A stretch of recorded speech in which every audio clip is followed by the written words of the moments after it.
Good morning. It's fantastic to be here with you all. How many of you have seen me speak before in some contexts? So many of you have not, which is very exciting. I'm not a career politician. I'm an entrepreneur who spent the last 7 years helping create thousands of jobs throughout the Midwest, primarily in Missouri, Ohio, Michigan, Pennsylvania. And during that time, I saw firsthand what I believe got Donald Trump into the White House in 2016. When Donald Trump won, how did you all react? Oh God, thumbs down, tears. I saw it as a giant red flag that tens of millions of our fellow Americans decided to take a bet on the narcissist reality TV star as our president. And if you turned on cable news, why would you think that he won?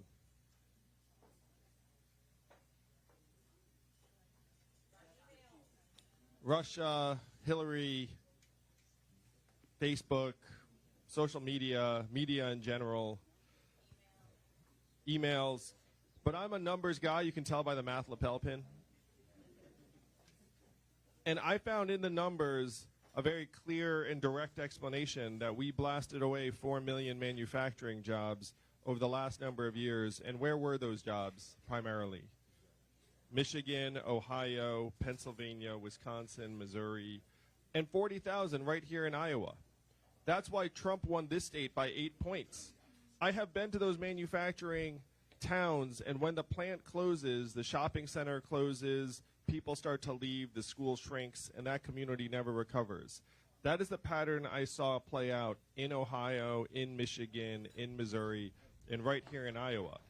And unfortunately, what we did to those jobs, we're now doing to retail jobs, call center jobs, and on through the economy. How many of you have noticed stores closing around where you live here in Muscatine? And why are those stores closing? Amazon, that's right. Amazon's soaking up $20 billion in business every year, closing 30% of our stores and malls. Most common job in our communities is retail clerk. The average retail clerk is a 39-year-old woman making between $8 and $10 an hour. What is her next move when the store closes? Unemployment, welfare. How much did Amazon pay in federal taxes last year? Zero. That is your math, Muscatine. 20 billion out, 30% of stores closed, zero back. This is the biggest economic transformation in our country's history, what experts are calling the fourth industrial revolution. When's the last time you heard a politician say fourth industrial revolution? 3 seconds ago. And I'm barely a politician, which most of you don't seem to mind. And it's not just the changes we can see in our stores and main streets or the self-serve kiosks at the CVS or the grocery store or the McDonald's. It's also the subtle changes. Like when you call the customer service line of a big company and you get the software or the bot, you do the same thing I do, which is you pound 000, say human, human, human. Representative, representative, representative, until you get someone on the line, right? Raise your hand if that's what you do. Yeah, because that software is terrible. As soon as you hear it, you also groan, and then you're like, oh, let me try and get someone on the line. But in 2 or 3 short years, the software is going to sound like this. Hey, Andrew, how's it going? What can I do for you? It'll be fast, seamless, a little too friendly, perhaps. What is that going to mean for the 2.5 million Americans who work at call centers right now making $14 an hour? And the rubber is really going to hit the road when the robot trucks come to our highways. How many of you know a truck driver here in Iowa? Most common job in 29 states. My friends in California are working on trucks that can drive themselves. They say they're 98% of the way there. A robot truck just transported 20 tons of butter from California to Pennsylvania 2 weeks ago. Why butter? I have no idea. Oh, yeah. Because there was the biggest pile of pancakes ever in Pennsylvania, and they needed butter, but they didn't want a human to drive it. What is this going to mean for the 3.5 million truckers or the 7 million Americans who work at truck stops, motels, diners like this one, or places like Iowa 80 in Davenport that proudly says 5,000 people stop there every day? How many people will stop there when the trucks drive themselves? This wave is clearer to you all in Iowa than most of the rest of the country because it started on your farms, then it moved to your factories, now it's changing your main streets. You have to stop it before it hits your highways. So these are the things that I was digging into after Trump won. I was being celebrated for helping create thousands of jobs around the country, and I realized that my work was like pouring water into a bathtub that had a giant hole ripped in the bottom. The water rushing out the bottom had led Donald Trump to the White House, and now it was going to take off because a lot of the trends I'm talking about are speeding up, not slowing down. So my first move was not to run for president. I went to our leaders in Washington, D.C., and I asked them, what are we going to do to help our people manage this transition? And what do you think the folks in D.C. said to me when I said, what are we going to do? So yesterday, someone made like a Scooby-Doo noise when I asked this question. They're like, oh, like sort of D.C. The answers I got were, number one, we cannot talk about that. Number two, we should study that further. And number three, we must educate and retrain all Americans for the jobs of the future. How many of you heard a politician say something like that? And I said, look, I'm the numbers guy. I took a look at the studies. You all want to guess how effective the government-funded retraining programs were for the manufacturing workers who lost their jobs in the Midwest? I'm anchoring you very, very low because it is low. 0 to 15%. They're a total failure. The reality is half of the manufacturing workers who lost their jobs never worked again. And of that group, half filed for disability. You then saw surges in suicides and drug overdoses in those communities to a point where America's life expectancy has now declined for the last 3 years in a row. The last time America's life expectancy declined for 3 years in a row, the Spanish flu of 1918, a global pandemic that killed millions 100 years ago. It is highly unusual for life expectancy to ever decline in a developed country. We ordinarily get richer, stronger, and healthier every year. But not in the U.S. U.S. we've gone down and then down and then down again. So when I said this to the folks in D.C., one of them said, well, I guess we'll get better at it then. And one person said something that brought me here to you all today, this fine morning in Muscatine over pancakes. He said, Andrew, you're in the wrong place. Because fundamentally, this town is a town of followers, not leaders. We will never do anything about this unless you were to create a wave in other parts of the country and bring that wave crashing down on our heads. And I said, challenge accepted. I'll be back in 2 years with the wave.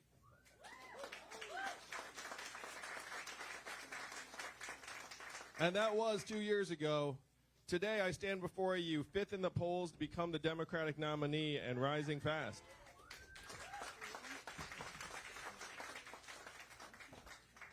Our campaign raised $16.5 million last quarter in increments of only $35 each, so my fans are almost as cheap as Bernie's. But there's no corporate PAC money, all grassroots, all people-powered. This campaign is about us taking back our own government. And it's sad that it has come to this, but it has. I love campaigning here in Iowa because you all are among the most powerful people in our country today. I know it doesn't feel like it, just woke up this morning, rolled in. But I've done the math. Do you know how many Californians each of you is worth? Lots, that's right. 1,000 Californians each. So you look around this diner, how many of us are there? I'm going to give a Trumpian estimate. There are 400 people in this room.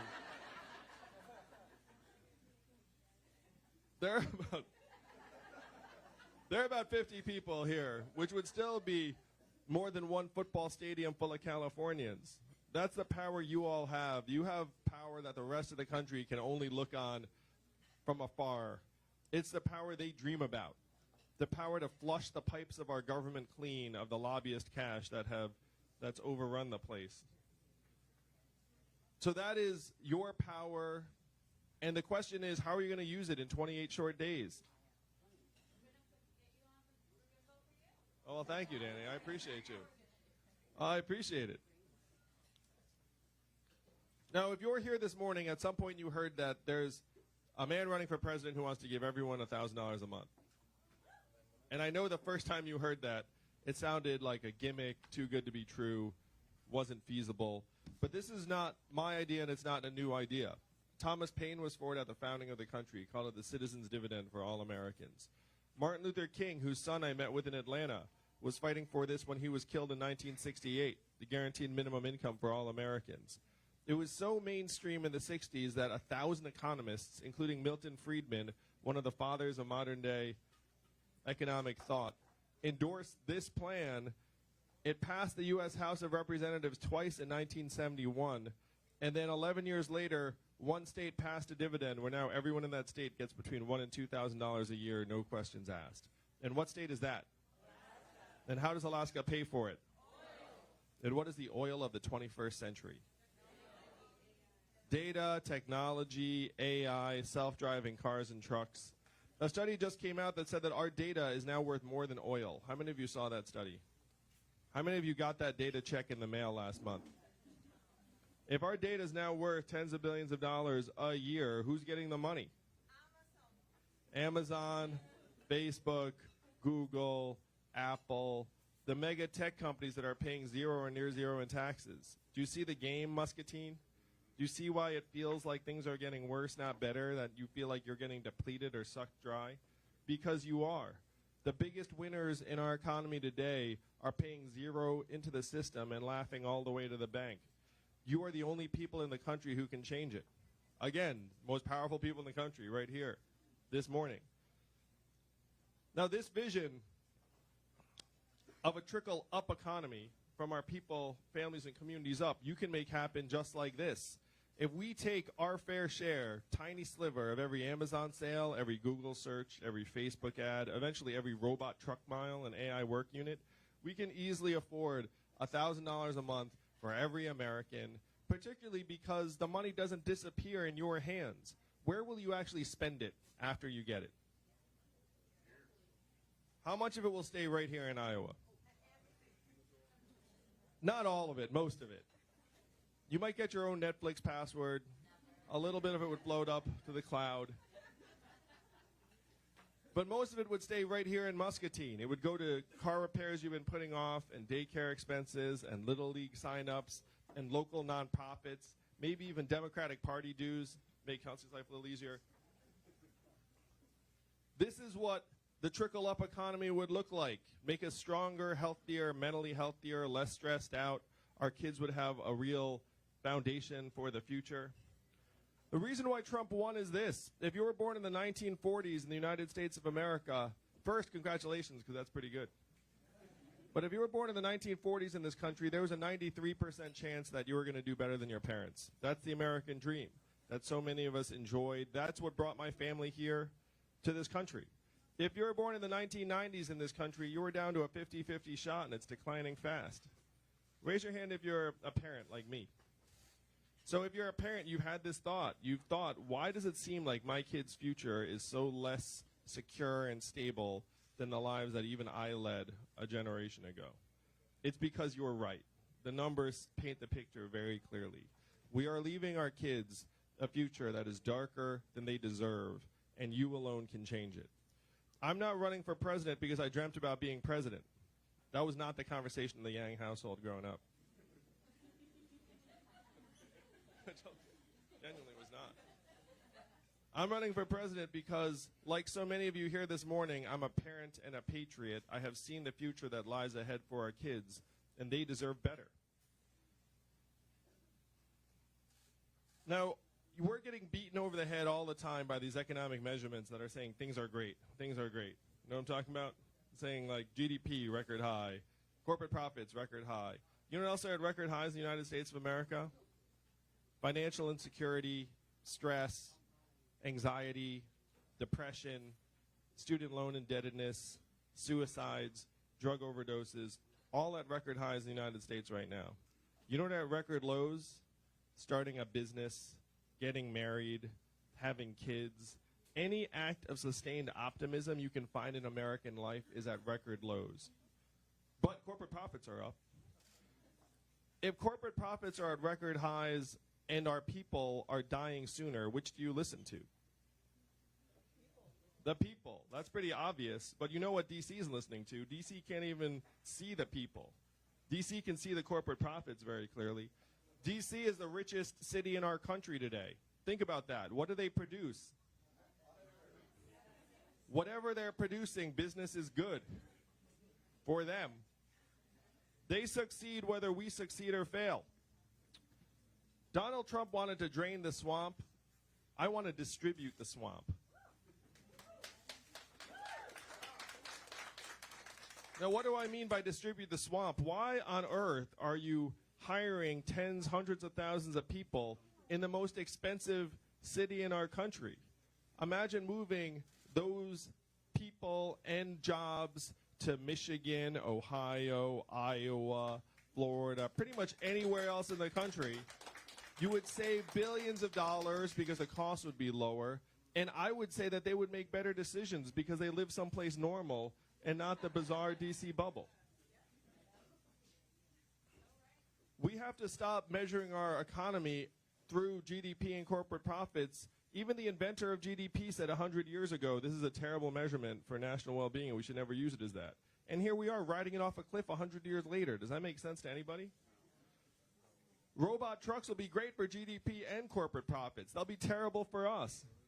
So we have to line up the measurements as quickly as possible. As your president, I will measure our national progress through things that would actually matter, like wellness and life expectancy, like proportion of Americans who can retire in quality circumstances, because the freedom dividend would stack on top of Social Security. No one can retire on Social Security. Like how our kids are doing, childhood success rates, clean air and clean water, mental health and freedom from substance abuse. I know firsthand how backwards our economic measures are because of my family. My wife is at home with our two boys, one of whom is autistic. What is her work included in our economic measurements every day?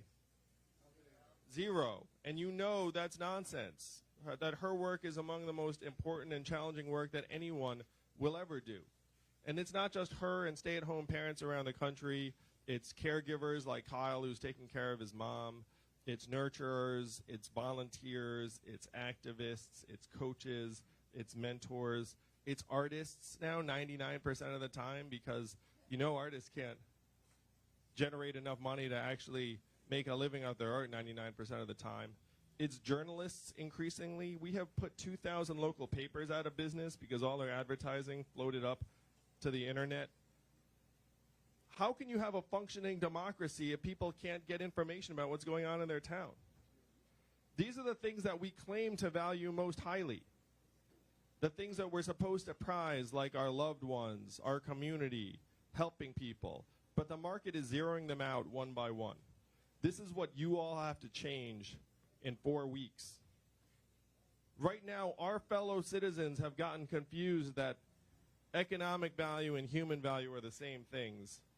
And we have to let them know, loud and clear, that we have intrinsic value as citizens, as Americans, and as human beings.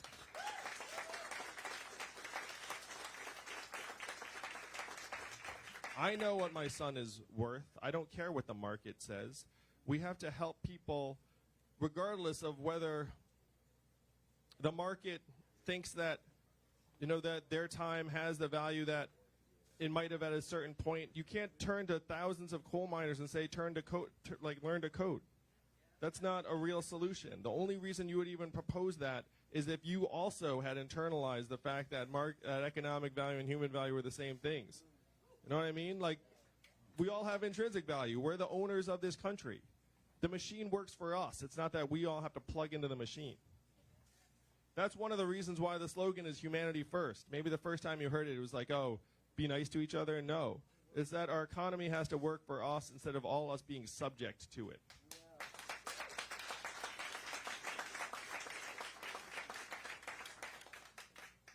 So if you want to see this vision catch fire the rest of the country on February 3rd, we need you to show up in caucus for it. We need you to go to your friends and neighbors and say we can do better for our communities than what we have been offered. Donald Trump's our president today because he told a very, very simple story. He said he was going to make America great again. What did Hillary Clinton say in response? America's already great. I know, it's been a long 3 years, Muscatine. But it's about to end, happily.